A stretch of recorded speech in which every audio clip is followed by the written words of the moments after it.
Big boss పైన mega నీడలు winner ఎవరో ముందే ఫిక్స్ అంటూ వస్తున్న వార్తలు కంటెస్టెంట్స్ గురించి ఆసక్తికరమైన విషయాలు వెలుగులోకి. ఇప్పుడు అది చాలా ఉంది బిగ్ బాస్ అవన్నీ అన్నీ మనం చెప్పలేం. కానీ ఒకటైతే చాలా కొత్త సిలబస్, పాత సిలబస్తో కొత్త పరీక్ష రాయలేరు. ఇది చదరంగం కాదు రణరంగం, ఇలాంటి డైలాగులన్నీ కింగ్ నాగ్ వీళ్ళందరూ కూడా చెప్తున్నారు. ఆ వచ్చిన వాళ్ళలో కూడా సెలబ్రిటీలు కొంతమంది కొత్త వాళ్ళు వచ్చారు, కొంతమంది వచ్చి వెనక్కు తగ్గి మళ్ళీ వచ్చారు. అలీ భారీ వైల్డ్ కార్డ్ ఎంట్రీ ద్వారా వస్తారు. ఇట్లాంటివన్నీ వినిపిస్తున్నాయి. కాకపోతే ఆసక్తి ఎక్కడ వస్తుందంటే ఈ మధ్యలో భరణి అనే ఒక యువ హాస్య నటుడు ఈ మధ్య కొంచెం ఇటు చిన్న సినిమాల్లోనూ చిన్న స్క్రీన్ తెర మీద సినిమాల్లో కూడా కనపడిన నటుడు ఆయన వచ్చాడు. అతను వచ్చి రాగానే నాగబాబు అతనికి బెస్ట్ ఆఫ్ లక్, నీకు విజయంగా జరగాలని చెప్పారు.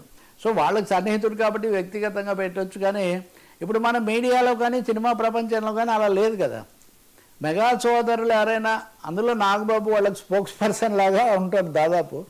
ఆయన ఇది చెప్పేసరికి సోషల్ మీడియాలో స్పెక్యులేషన్స్ మొదలైపోయాయి. మెగా క్యాంపు ముందే భరణి ఆయన నిర్ణయించేసింది. సో మొదటి రోజునే ఆయనకు మద్దతుగా నాగబాబు చెప్పేశారు అంటే దాని అర్థం మనం ఇటువైపు మన మద్దతు ఈయనకు ఉంటుంది. మీకు తెలుసు కదా, దాంట్లో విమర్శలు లేదా మా మిత్రుడు నారాయణ లాంటి వాళ్ళు చేసే అవి అలా ఉంచితే కోర్టులు కూడా అనేక సార్లు చెప్పాయి. కానీ ప్రతి టాస్క్కు ఓటింగ్ తీసుకుని ఉంటారు కదా. సో ఆ టాస్క్ మీద ఓటింగ్లో ఓట్లు ఎవరికి ఎక్కువ వస్తే వాళ్ళని విన్నర్గా ప్రకటిస్తుంటారు.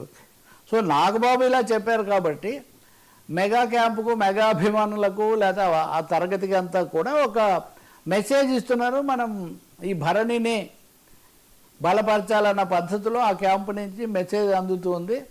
అయితే ఆ వెంటనే మళ్ళీ యాంటీ మెగా ఉంటుంది కదా, వీళ్ళందరూ అవకాశాలు చాలా అంటే అసలు మొదటి రోజే ఇంకా ఆ టైం మొదలవ్వలేదు కాబట్టి అది పెద్ద సమస్య కాదు. కానీ మెగా నీడలు ఈ మధ్యకాలంలో మనం రాజకీయాల్లో అయినా సినిమాల్లో అయినా ఎవరు వాళ్ళని బలపరిచారా, విమర్శించారా, ఇదొక క్యాంపెయిన్ అనండి లేకపోతే ఇదొక పరిశీలన ఎక్కువగా జరుగుతున్న పరిస్థితుల్లో బిగ్ బాస్ యాక్చువల్గా నాకు కదా అక్కడ నాగార్జున ముందు నుంచి ఎక్కువ మధ్యలో ఒకటి రెండు సార్లు తప్ప నాని ఎన్టీఆర్ ఒక 2 సార్లు వచ్చారు.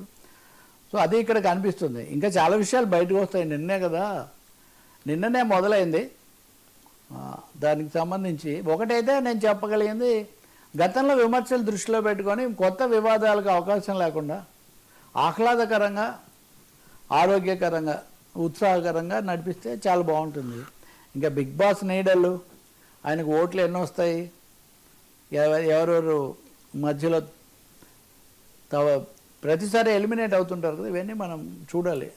నెక్స్ట్ వచ్చే వారం మనం మాట్లాడవచ్చు, అప్పటికి నడుస్తుంది కాబట్టి. సార్, ట్రంప్ మోడీ ప్రేమ సందేశాలు వెనిజులాపై వారు. వెనిజులా అన్నది లాటిన్ అమెరికా దేశాల్లో చాలా గట్టిగా నిలబడింది. చావేజు తర్వాత మదురో వాళ్ళు ఎట్టి పరిస్థితుల్లో అమెరికాకు లొంగింది లేదు. కానీ ట్రంప్ ధోరణి ఎలా ఉందంటే వర్మ, అమెరికా రక్షణ మంత్రిత్వ శాఖ మినిస్టర్ ఆఫ్ డిఫెన్స్